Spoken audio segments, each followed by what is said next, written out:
Good afternoon, everyone. Welcome to the City of Alameda Mayor's Town Hall. I'm Sarah Henry, the city's Public Information Officer. Joining us today to talk about staying drought and fire safe and smart are Doug Linney, East Bay Mud Board Member, Ann McCormick, Alameda's Public Utility Board President, and Mike Williams, Alameda Fire Department Division Chief. Please note that all participants have been muted. To submit a question for the mayor or for our speakers, please use the chat feature. All of our town halls are recorded and are available on the city's website and our YouTube channel. I'd now like to turn today's town hall over to Mayor Marilyn Ezzy Ashcraft. Thank you, Sarah, and thank you to all of our guests for joining us today. These are very important topics we're going to talk about today, staying safe and smart during this fire season, which is seeming to be year-round these days. We also know that we're in a drought condition here in California, including in the Bay Area. And so we're really honored to have three guests, all of them Alameda residents, as our speaker, our panel today. And we're going to start with Doug Linney, who is, he represents Alameda, Ward 5 of the East Bay Municipal Utility District, and he is currently the president of the board. And so we're all hearing a lot about the drought, low water levels. Just anecdotally, I'll tell you that my family went up to the Russian River last weekend, spent the weekend there. We loved kayaking and we kayaked on the Russian River, but part of the time we were pulling our kayaks through some very shallow water to deeper areas, and then, would hop back in and paddle a ways until it was shallow again. And I think that's pretty much the situation around the state. So Doug, and then we'll go to Ann McCormick and Mike Williams after that. But Doug, if I could start with you, from your vantage point, what would you like our residents to know? Well, that we're in a very dry year, and that we're going to have to all work together in order to make sure we have sufficient supplies, not just for this year, but for next year as well. So we get our water, our drinking water, all our water that we use from the McCormick watershed, and that's the McCormick River in the Sierra Nevadas. And the reason it's so good is because the water is supplied far up in the mountains before it's gone through the delta, before it's gone through other things. The picture behind me that you see is our Pardee Reservoir. It's not a live picture because it's not as full as it looks in this picture. But basically, it's important to know that about 90% of our water comes from the snow melt and is conveyed across the delta through the McCormick aqueduct that we get here. And that basically this year has been the second driest on record in the McCormick watershed. So it was not only, and that's measured not only with how much snow that we got, but how much of that snow melted and actually got to the river. And because of the dry conditions up there, a lot of the snow that melted didn't make it all the way to the river as we would normally know. And it's also important to note, although we don't get as much water from the local watershed, the rain that falls here, you see the reservoirs, Briones Reservoir and others that we store it in locally, it was the driest year on record.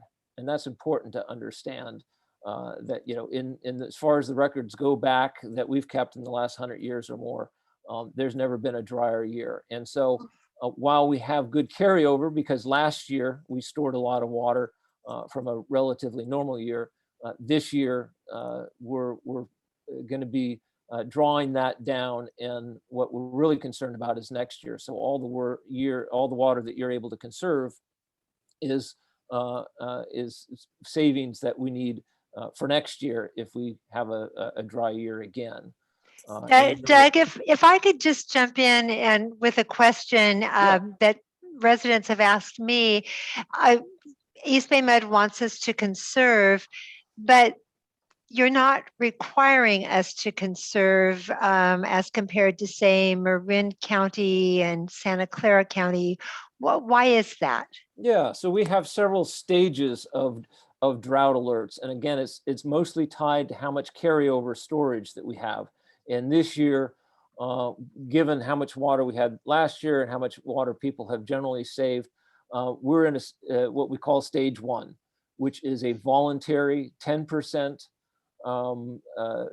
savings that we're asking residents to make to, in your landscaping, in your regular use of water, be more conservative, use it even more wisely than you have in the past, and conserve at least 10% this year. It's a voluntary. We don't anticipate that will change this year, but again, next year it will affect those changes, and it could be mandatory. It could include special drought rates to be able to pay for extra water that we'll have to purchase or find somewhere else. Okay. Okay. So things that residents, businesses, the city should be doing to meet that 10% reduction in water use? Yeah, so all the things that we've learned over the years, make sure that your dishwasher is washing full loads, that your sprinklers are set such that they're not overwatering, there's no water spilling in the streets, the sidewalks. Think seriously about changing your landscaping if you haven't already, to plant more drought resistant things. I know in our neighborhood, we've seen a lot more people who are taking out the lawn, turning in their landscaping into a much more interesting plant-based, drought plant-based landscaping. And East Bay Mud offers rebates for that. We offer rebates for all kinds of ways to be able to conserve water. And of course, I'll put it up front, and I'll be sure to mention it later as well. Our website is full of information about droughts. The headquarters is basically, East Bay Mud, ebmud.com/drought. You can start on that page, and it'll take you to landscaping hints and all kinds of other information and ways that people can save water. So you were actually our speaker at the Alameda County Mayor's Conference meeting this past Wednesday evening. And one of the things that, and the general manager, Clifford Chan, had joined you. And one of the things we talked about was, I brought it up that in front of City Hall, I'm in my office now in a beautiful historic City Hall, but it is surrounded by a wide green lawn, and it is watered on a regular basis. And so I asked, do these rebates apply if, say, a city decided to swap out that lawn for drought-friendly landscaping? And do you want to let us know the answer, Doug? Absolutely. The rebates are available for businesses, for citizens, for single-family housing, for multifamily housing, city governments. Anybody who's ready to turn the lawns that take a lot of water to stay green into a more interesting drought-resistant type landscaping. And I think I understood that if we did ours as a demonstration landscaping to demonstrate to our residents what they can do and how attractive it can be and how much water you can save, there might even be a little more bonuses. Yeah. Who doesn't love bonuses? If you can't win the lottery for getting your vaccine, maybe you can get a rebate for. We'd love to work with the city that way. Okay, great. Well, you definitely have some interested parties, I think, on that. We may come back to you for some more Q&A, but let's segue over to Ann McCormick from our Public Utilities Board. Ann is, a long-serving, but coming to the end of her term as, are you board president this year, Ann? I am, yes. Yeah, and she is by profession, she's an engineer, but she's also this is not her first rodeo, not her first drought year. And we had some issues that arose last year with being part of rolling blackouts and stuff. So as we're going into this new normal, by the way, when mayors get together, we talk about our jobs feel like playing whack-a-mole, because just when you start to take a deep breath and say, wow, we've gotten COVID under control, look at this, the vaccine's out and people are getting vaccinated in great numbers, and then it's the next crisis that hits. But Ann, tell us from,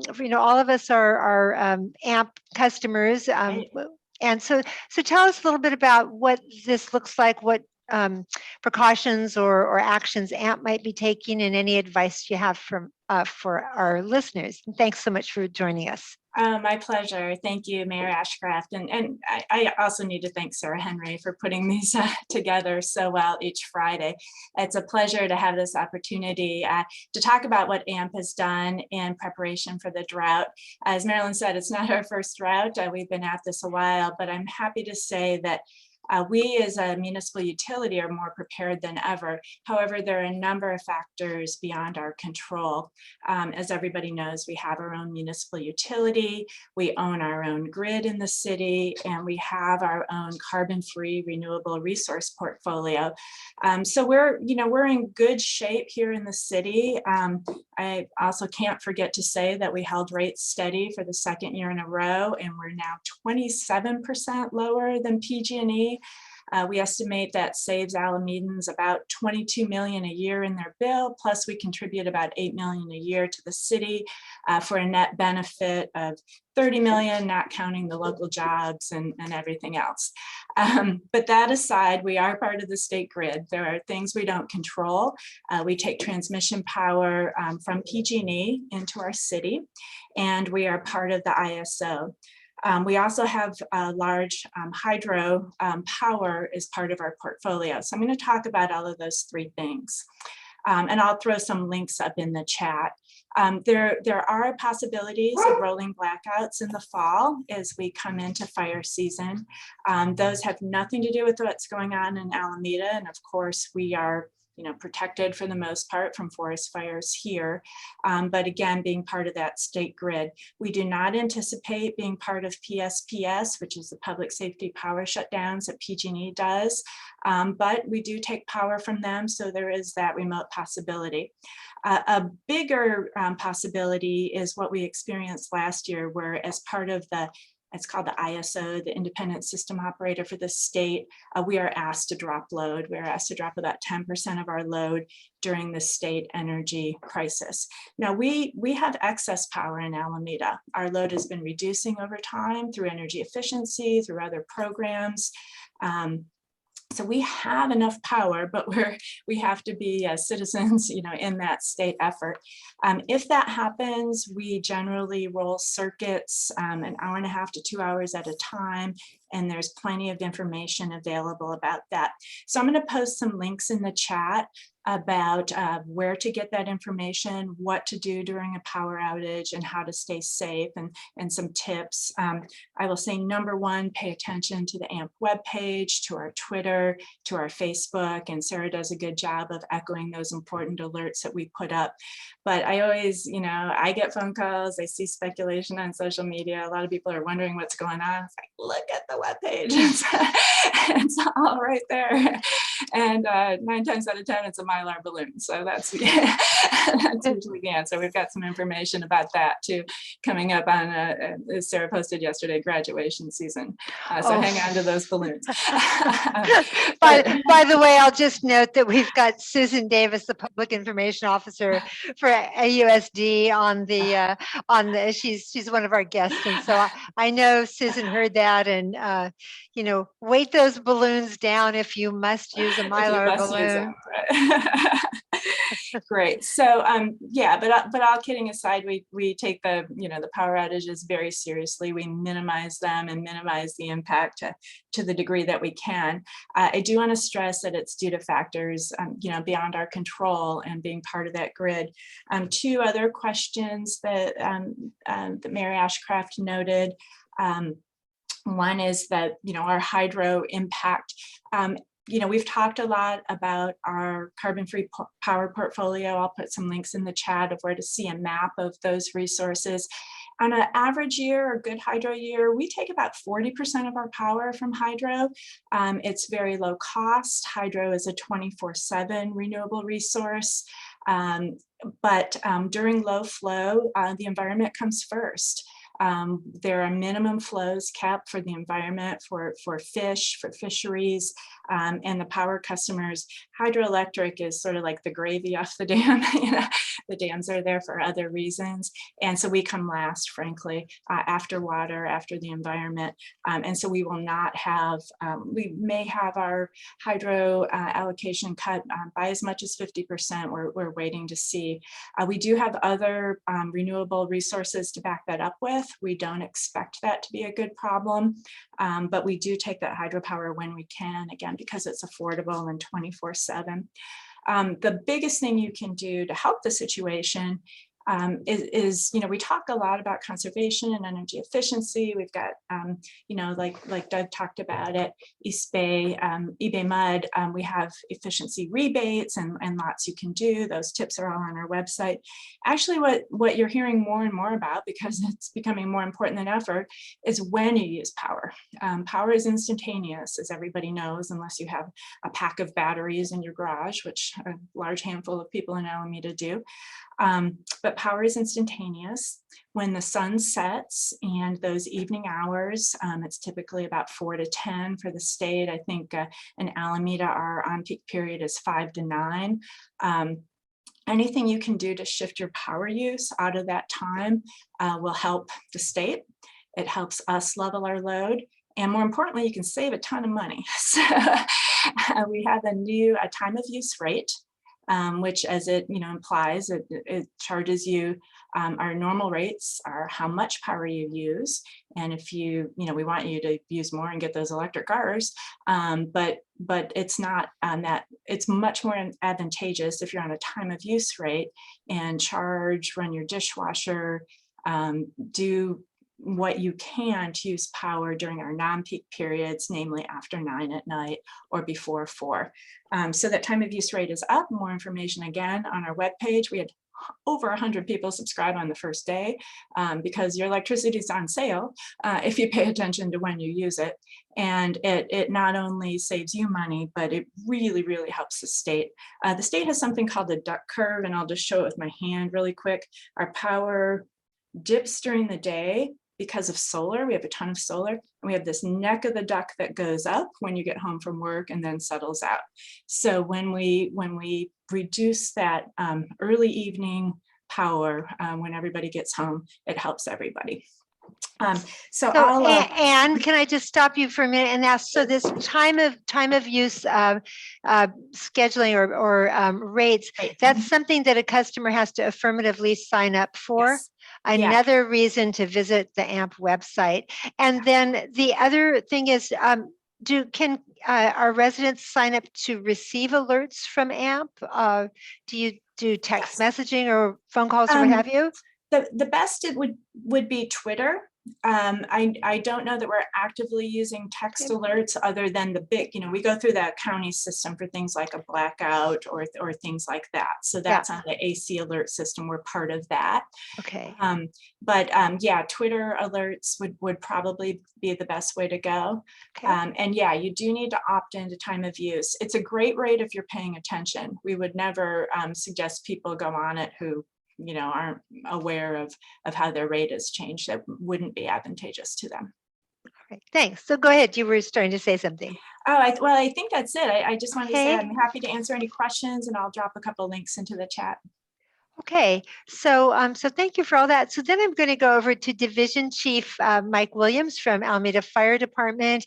And I know that AFD stays busy year-round because not only with protecting residents and businesses' property here in Alameda, but you provide mutual aid to fires pretty much around the state, don't you?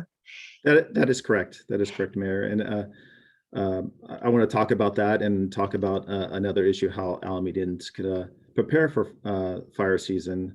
Thank you. Going forward. As you know, Alameda is an island. We're pretty well shielded from the direct effects of wildland fires, although we have seen in recent years that smoke plays a big part in our community. And wildland fire season in California is getting longer and more destructive, and this year is going to be no exception. With the drought and the lack of late season rain, the fuels in California are at critical points, and the wildland season has already started throughout the state of California. What Alamedians have to worry about is the air quality and air quality issues from fire smoke. Fire smoke causes a public health threat, in particular to people with pre-existing respiratory issues, children, older adults, and the unhoused population. There's steps we could take in preparation. Everybody knows about N95 masks from this recent pandemic that we've went through. N95 masks protect citizens from the effects of fire smoke and some of the health effects that fire smoke causes. As we've seen in the past, when smoke events come through Alameda, the stock of N95 masks and air purification systems are dwindle and are very hard to come by. So it's important prior to the smoke event that we prepare, our citizens prepare for these events. It's not a matter if it's going to happen, it's definitely going to happen due to the conditions. And this year most likely will be one of the worst years on record. So the time now is to stock up your emergency kits with N95 masks and air purification systems before the event happens. You should have at least one N95 mask for each member of your household, and keep them only specifically for the smoke events that we anticipate happening throughout the Bay Area. When the smoke events occur, there's some steps you could take. You need to stay indoors with your windows and doors closed where the air quality is better. You want to keep your indoor air cool, or visit cooling centers that are established in the city. You want to turn your air ventilation systems to recirculation and avoid drawing in outside air. You want to limit your outdoor activities, including exercise and just being outdoors. And you want to avoid using any wood burning stoves, unnecessary gas ran equipment to lessen the effects on the air in the community. What about barbecues, Mike? Should people be Absolutely. If you are having a smoke event in the area, we should avoid using barbecues. First of all, you don't want to be outside cooking. Right. You don't want to be breathing in that air, and plus it adds to the air quality, worsens the air quality in the micro area that you're in. No barbecues, no Mylar balloons. Got that, everyone? Okay. Okay. And then I want to talk a little bit about what we do as a fire department responding throughout the city, throughout the state. Alameda participates in the California Master Mutual Aid Program, which is a program that was started in the 60s due to some devastating wildland fires, and has grown into a statewide program that all fire departments participate in. This allows fire departments to share resources in times of need, such as wildland fires, but also natural disasters such as earthquakes, floods, and other weather events. The system is managed by the OES, Office of Emergency Services, in the state of California. And our response when we respond into different counties is for long campaign and incidences is reimbursed by the state of California. And so in Alameda, we send out up to 10 firefighters to assist, and most recently to wildland fires. Every year in the past 5 years, we have sent out multiple teams to assist in different communities, all the way from Redding, California, all the way down to Malibu, California, and everything in between. We deploy our members through a couple different means. We, in the city of Alameda, house a owned OES fire engine, which is owned by the state of California, and we provide the staffing for that equipment. Typically that is first to be called out to respond for statewide mutual aid. And we also provide mutual aid on city-owned fire engines and water tenders. And one particular note, we are getting an additional state-owned OES fire engine coming later this year. And so that will be additional resource we send out to assist communities in need when local resources are unable to contend with the scope of large disasters. Yeah, Go ahead. Well, I was just going to interject. So I'm active in the League of California Cities, and I can tell you from the mayors of these hard hit cities and areas, Napa and parts of Southern California, they are so grateful for the mutual aid response that comes in from all over the state, and we would be too. So it's really important. But I mean, we send our folks out, and they are in harm's way, but they are doing this because we are stronger together. And as Mike was noting, these fires, it's not just where they're burning, but it's the smoke that's traveling and being carried by the wind. So the stronger the response can be and the quicker they can be extinguished, the better off we all are. So thank you. Yes, and we participate also in the mutual aid system because at times we need to call help. For instance, the 1989 Loma Prieta earthquake and other natural disasters that could potentially happen in our community will one day depend on mutual aid to assist us. And so it's a give and take system that everybody participates and managed by the state of California. So it's a world-class system that like no other in the world, which we're really lucky to live in California to have that. When we send our men and women out on deployment, they could do anything from protect structures from the threat of wildland fire. I had an opportunity to do that in 2019 at the Kincaid fire in Sonoma County. We spent 7 days on the fire line protecting homes and protecting people's valuables and their valued treasures. We also can provide paramedic services in the disaster area. Every piece of equipment that goes out, every fire engine that goes out to these areas also has a paramedic on it with all the paramedic equipment to provide life-saving EMS services when needed in the disaster area. And we could also do search and rescue. So those are some of the things that we go out and do throughout the mutual aid system. Like I said, it's a system that we may have to depend on one day, and we're happy to assist other communities when called upon in their time of crisis. So, Mike, a couple questions, and I've asked all of our speakers to give us tips for our residents. So you mentioned your emergency kit should include an N95 mask for every family member, and I think that's such smart advice to do that now before we're in the midst of a crisis and there's a shortage.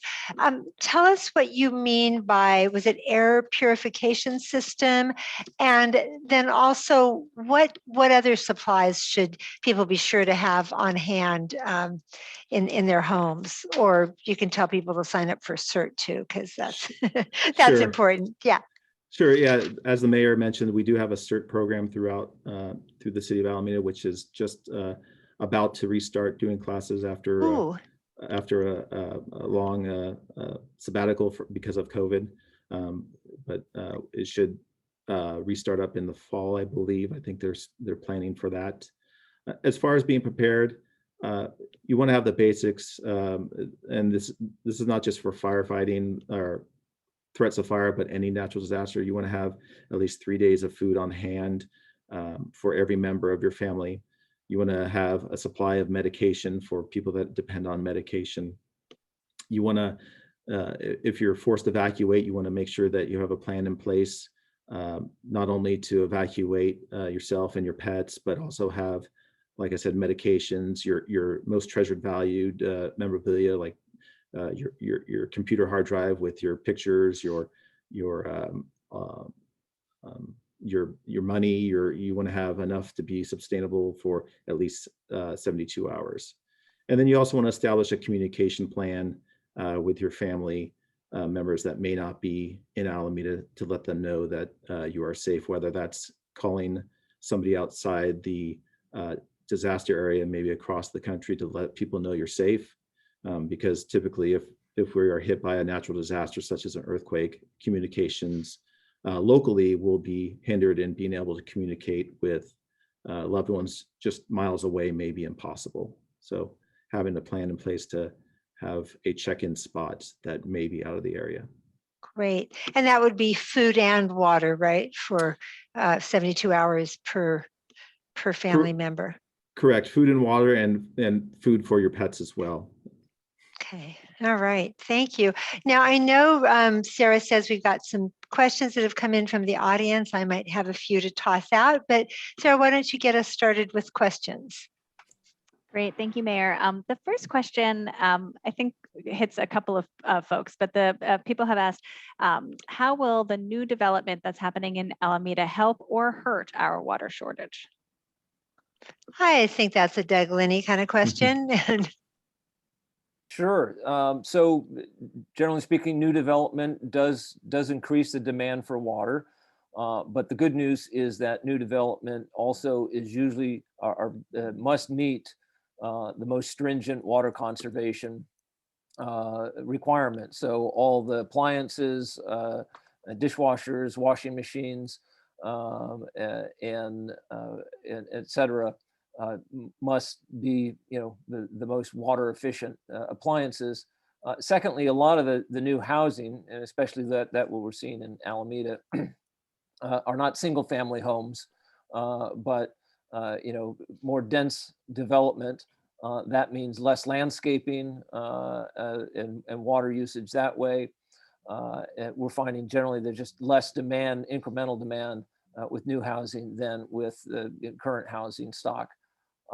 We are required, of course, to serve water to all new developments within our service area in East Bay Mud. And the other good news overall is that because people are taking water conservation seriously and water efficiency, we've become, as a group of customers, much more efficient than we have been in the past, such that we're actually using less water now overall than we did in the 90s. There's less water demand. And then finally, I would just add that, again, it's just important to understand that the challenge for our water supply is in the drought years, in those years when it's watertight. That maybe similar to the energy situation, the electricity situation, we actually have plenty of water, sufficient water to serve our needs in normal years, certainly in wet years. But it's in the droughts that we have to really both tighten our water belt a little bit, as well as take the time and effort to re-examine how we've been using our water, and maybe there's some leaks that we weren't paying attention to. Maybe there's, again, as I keep hammering on, opportunity to change our landscaping if you have that, and just acquire new habits of how you use your water. And whether you still leave the water running while you're brushing your teeth and things like that, that will just help us get through this. Thank you. And I'll just throw in, that was a great explanation, Doug. I will also throw in that out at Alameda Point, where we're doing a lot of new development, and we found infrastructure out there that was pre-World War II. One of the benefits of new development is that we go in and we do all new, whether it's electric, phone lines, water, sewage, they're all new. And I know, Doug, I got you involved because there was a time when a developer had just run into some roadblocks and trying to get all these different utilities going, and you were somehow able to smooth the way. And so we've got all new water infrastructure. And if you follow the crises that have occurred in some cities around the country, such as Flint, Michigan, you know that you never want to be in a situation where you're delivering anything but the purest, safest water to your customers. And the other thing, I was listening to NPR this morning, and our governor was talking about the drought situation, and that with climate change, this may become the new normal. But I also know that we are taking proactive steps as a city, including a recently passed ordinance requiring that all new buildings have all electric with few exceptions, but just to start getting rid of those gas appliances. Doug, when you were speaking to the mayors of Alameda County this week, there was some discussion about recycled water, that the water in those purple pipes. And you made some interesting points about the cost of that. And then I wonder if you could also talk briefly about desalinization. Is that something that East Bay Mud is doing, would consider doing? But talk a little bit about some different water sources, if you will. Yeah, so we have an ongoing recycled water. We take water from the the waste treatment plant after it's been treated there, before it's returned to the bay, and we divert some of that water and treat it a third time, tertiary water treatment, through reverse osmosis, and then we use that. That's non-potable water. That's still not water that we consider, or that is up to standard for drinking water. But obviously can be used for landscaping, for industrial purposes, for other things other than drinking and around the house type uses. It's conveyed in a separate system. They're purple, known as purple pipes because they are purple pipes. But that's part of what makes it expensive. Not only the treatment, but also the fact that they have to be conveyed in a separate pipeline. We've sent this water in certain areas. We have a master plan for using it. It's done at our wastewater treatment plant. We also have a Richmond plant that does this, and a San Ramon Dublin area that does this. And eventually we'll have a full scale system for that. But it is more expensive. It is during the drought available to come and pick up and fill up some containers that you might have for free at a pickup location, but we provide that. In terms of desalination, it's a much more challenging issue. It's actually easier to treat water that comes, wastewater, to bring it to a standard that we can use than it does to desalinate seawater. Because you not only have the pollutants, but you also have all the salt and everything there. And the real problem with that as an economical sort of thing is that we really only need this water in bulk during the drought years. And so it's not very economical to fire up to build a desalination plant, which is not cheap at all, but then to only use it 2 or 3 times, out of a decade, in a decade, maybe 2 or 3 years of drought that we would actually need it. And so the economics just haven't worked out at all for that. Okay. And we've had a demonstration plant, but it just hasn't proven to be economical. Great information. Thanks. Sarah, other questions? Yep, I have a few. The next question for Anne: are there guidelines about water conservation when it comes to plants, like watering your plants only at night, that kind of thing? I think they're talking about landscape. I think the water one might go back to Doug, though.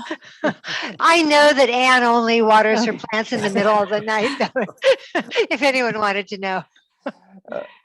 Yes, we definitely recommend that the watering is done, if not at night, at least not at the height of the heat of the day, so that it doesn't evaporate. You want it to go obviously into the roots, into the ground, soak into the ground, and that's best done in the not the hottest parts of the day.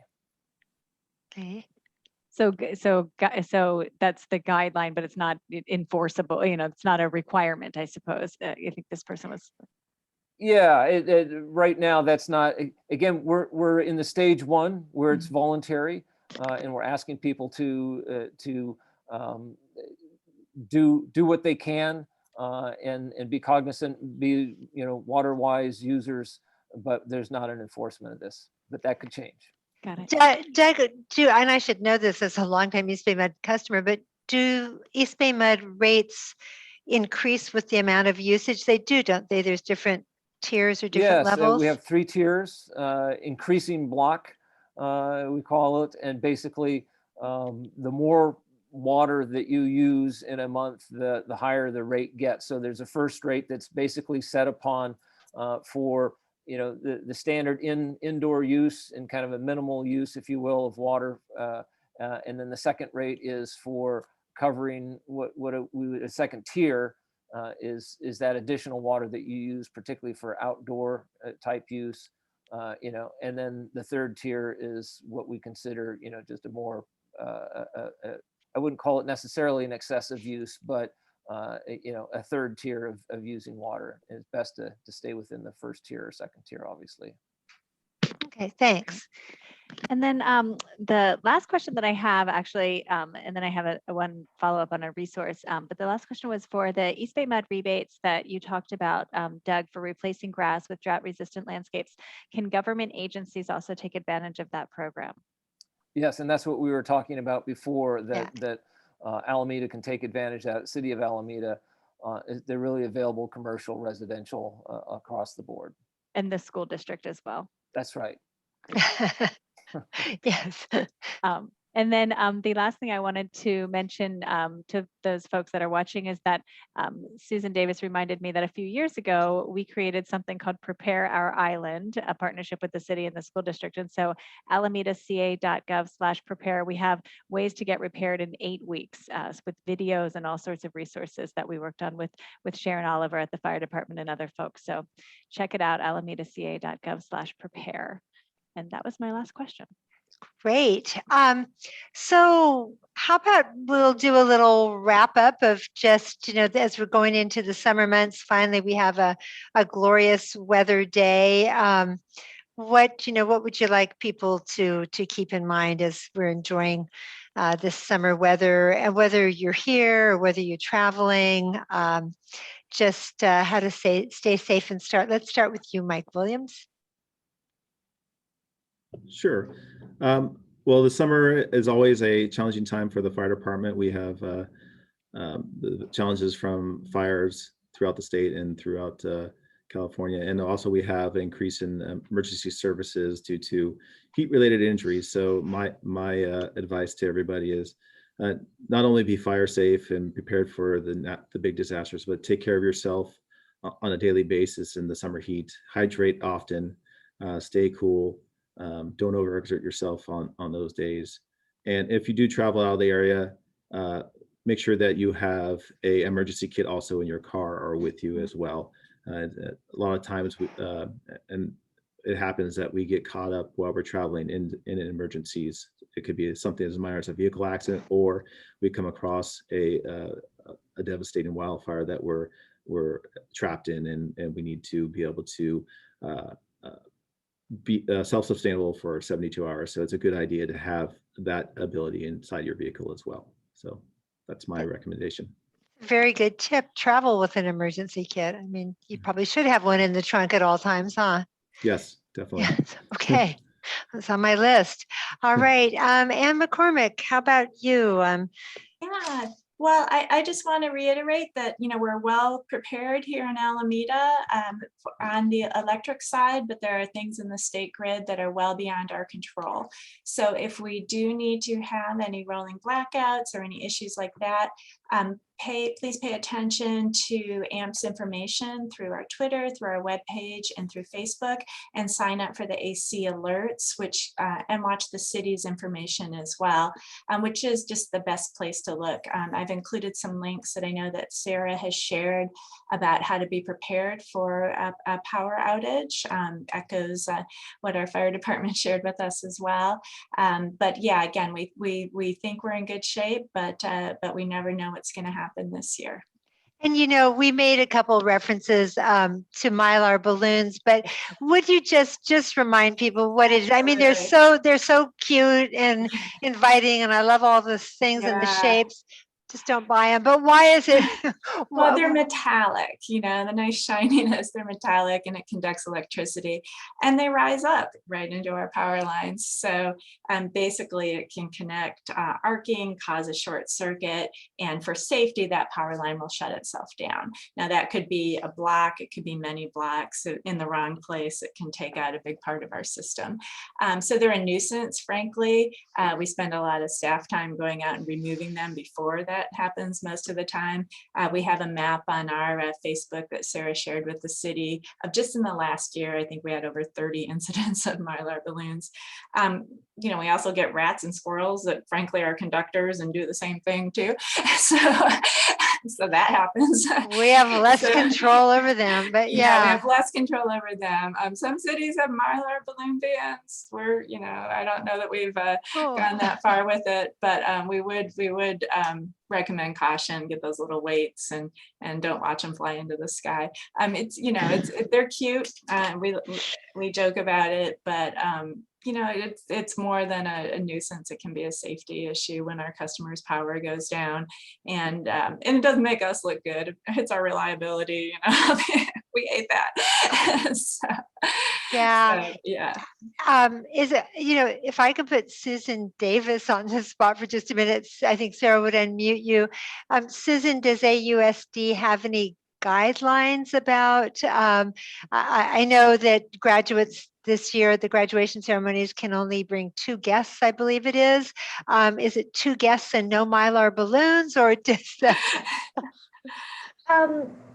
So I confess, I myself am not a fan of any kind of balloon, the environmental problem with it. And I hadn't really ever heard or made the connection with Mylar balloons. So right after this call, I'm going to go find, Sarah, did you do a Facebook post about Mylar balloons? I did. Go and amplify that by sending it out on our social media. And we're sending a newsletter on Monday. So next week are our secondary promotions and graduations, and I'll put a little note in there about that. So I'm really glad I came today because I learned something, and I'm happy to help you with that. That would be lovely. I think that you're not alone. I don't think a lot of people do make the connection, and certainly wherever they sell Mylar balloons, there is not a warning message at the check stand when you buy it. But we have enough that we're dealing with. We don't need to have power outages caused that are completely avoidable. So thank you so much for whatever messaging you can do about that. Yeah. Great. Really glad I came. Oh, we're always glad to see you, Susan. And Ann, was there anything else you were going to add? No, I don't think so. Again, more information about our time of use rate and that super cheap overnight power. And we just look forward to, continuing to educate people in Alameda about electric use. Our rates are, as Doug described with the tiers, except now we're in the position where we want people to have electric appliances and electric cars. So we need new rates to send those better price signals, as we're approaching that planning. So we've made a good start in that area. There will be more to come at AMP, and it is an education process for sure. So we appreciate this opportunity and any others. And for all of you EV owners out there, and I'm one of them, you can feel good about charging your electric vehicle here in Alameda, because as Ann noted in her remarks, the portfolio is 100% clean and green. So charge at home. And I love that there's that Tesla supercharger at South Shore Shopping Center, because that's helping to bring in money to AMP and then also back to the city that way. So all good. And Doug, let's circle back to you for the last word on for fun and sun in the summer. Well, let me say 2 things. First of all, I just signed up yesterday for the time of use for my electric vehicle starting in July, and I'm very happy that the AMP has that opportunity. I'm looking forward to timing the use of the charging of the electric vehicle. It'll be great. But I want to say, as far as what people can do this summer, summer is the time that we get out and spend more time in our yards. I've talked a lot about maybe an opportunity to revamp, re-landscape your yard, and take a look at our rebates that we're offering for that and the planning that we can help provide for that. I would also say, make a game, if you will, out of comparing what you've used water in the past and what you can do to conserve that water. We're recommending, or it's a voluntary. We're asking for 10% reduction. See if you can beat that, if you can get better at that. These droughts are also an opportunity to reevaluate your use of water and that sort of thing. And we have a lot of tools. These are things since the last drought even that we've provided. We have an online portal that you can sign up to use to see exactly how much water you're using and compare it to your past use. We have an app on the phone that you can get. And so these are all tools that you should take advantage of and familiarize yourself with. I suspect this will not be a one-year drought, and that this year is just a ramp up to next year where we'll have to be a little bit more serious or even more serious about it. Great to get out ahead of that. But we're very appreciative because the customers always seem to be responsive to this. We've saved water, as I said, over the last 30 years, such that overall the water demand is even less than we had then, even though we've increased our customer base by 25% or so during that time. So we continue to see it. There's always ways to save more water and still to enjoy the clean drinking water that we have and are able to provide. Thank you. And I will say this about Alameda residents, and I really saw this during the pandemic. When they're educated and informed about what to do, the right thing to do, they do it. And that's why I check the statistics on COVID vaccines obsessively. We did very well, fairly low rates of COVID infections and deaths, although we certainly had our deaths. But right now today, fully vaccinated Alameda residents, and that is residents 12 years and older, 70.9%, almost 71% of our residents 12 years and up are fully vaccinated. And when those vaccines become available to younger children, we're going to see this trend continue and at least the percentage of Alameda residents 12 and up who have had at least one dose is 84.8%. So again, just being educated, being informed, Alameda residents want to do the right things. So we'll be sure to carry these important messages to them. And Sarah, I think maybe you had a closing question or follow-up you wanted to ask. Yes, one last question for Anne. Somebody wrote that they'd like a rate schedule for people who are transitioning to full electric. They say that it's going to take a long time before they can get rid of every last gas appliance. But right now there's an all or nothing for the lower electric rate schedule, and having an EV for them was the one way to partially get that with the new time of use rate schedule. But they would love to have this rate plan without physically owning a car as well. Sure, and the time of use rate is most advantageous for EV users, but it's available to everyone as well. And you can take a look at your use and see if you can save money. But that comment is well taken, and I think, as I alluded to earlier, we have more work to do on rates to really encourage electrification, both at home and in our commercial and our municipal rates as well. So that's a great point. And we've made some steps in that direction, but it is definitely work in progress as we're shifting the whole paradigm from, we always said conserve energy, and now we're saying use energy, but use it at the right time and use it smartly. We don't have that storage. That beautiful scene behind Doug is, we call it a water battery, right? That's storage of water. We don't have storage of electricity yet, other than small household systems. So so great point. And we have more work to do at AMP, as do all utilities, on getting those price signals to be fair and to encourage the right behavior. And is there information for our residents on the website about if they wanted to say put solar panels on the roof? Yeah, for sure. And I think I misspoke though when I said available for non-EV users. I think the first rate out is for EV users, so I apologize if I caused some confusion there. Okay. But yeah, we do have information about the solar programs as well. We continue to have lots of interest in generating solar power.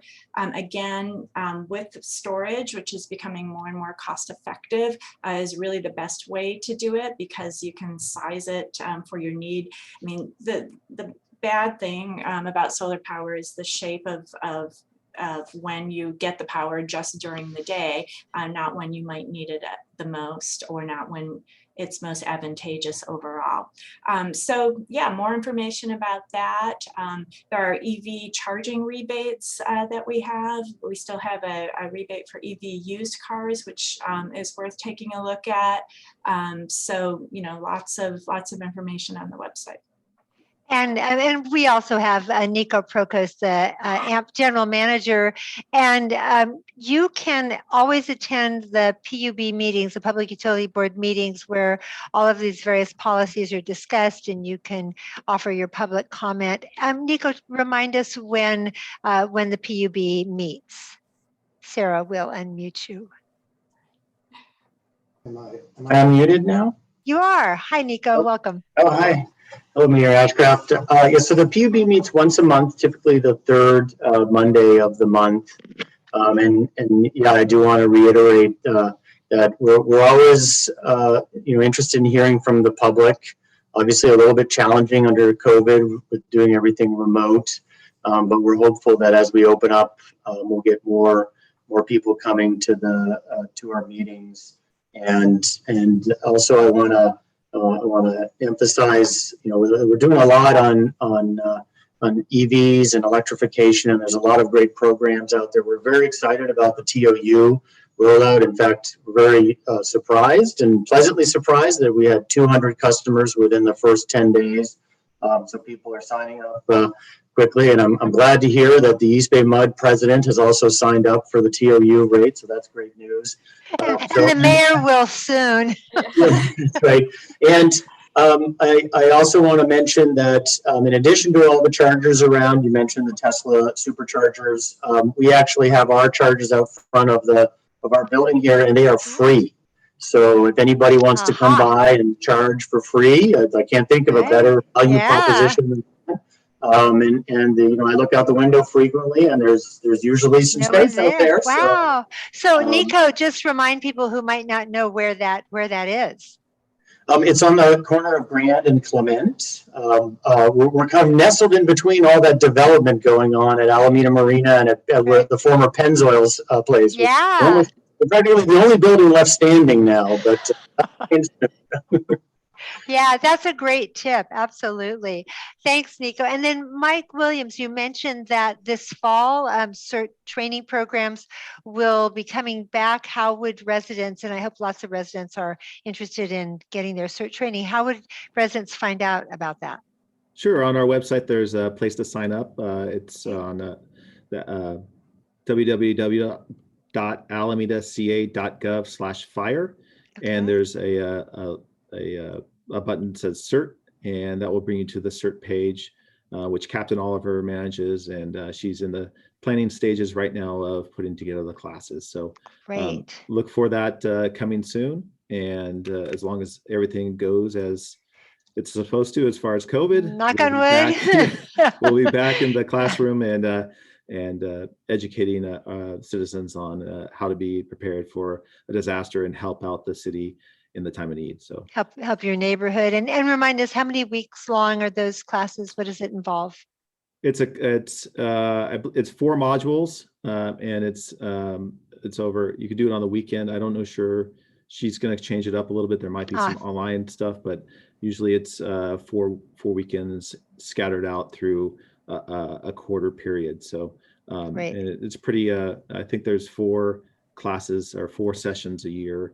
So you have an opportunity to get each module 4 times a year. Great. Okay, everyone, check that website. Well, with that, I just want to thank all of our guests. You were fabulous and such good, important, timely information. So thank you for sharing your time and all this your knowledge and this great information with our residents. And these recordings are then posted on our city's website. So even people who weren't able to join us during the lunch hour can avail themselves of all this good information later. So thank you for helping us have a safe and smart summer in Alameda and wherever we go. All right, everyone, thanks so much and take care. It's great to see you all. Bye-bye, everyone. Bye-bye.